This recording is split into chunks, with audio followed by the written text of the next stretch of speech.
Ever wondered how your private data stays secure while shopping or banking online? It's all thanks to the SSL Handshake, a secret handshake happening between your browser and the website. Let's break it down with a fun real-life example. Hi, in today's video we'll unravel the SSL Handshake using a real-life example of a spy and a secret meeting.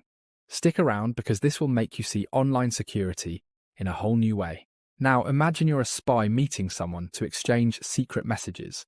You need to verify their identity and create a secure way to talk without anyone listening in. That's what the SSL Handshake does, but for your browser and a website. Step 1 is like the spy saying, "Hi, here's how I'd like to communicate securely."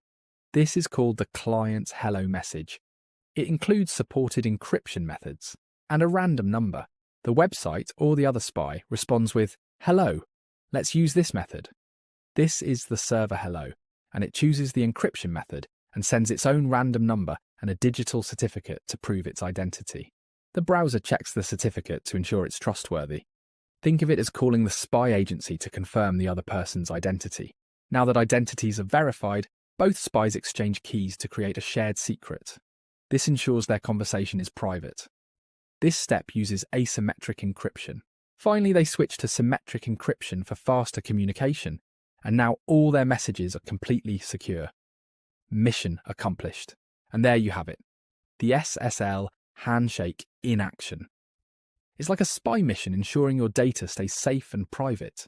If you found this video helpful, check out my TCP/IP handshake video to learn how connections are made before encryption kicks in. Hit subscribe and join me for more cybersecurity made simple.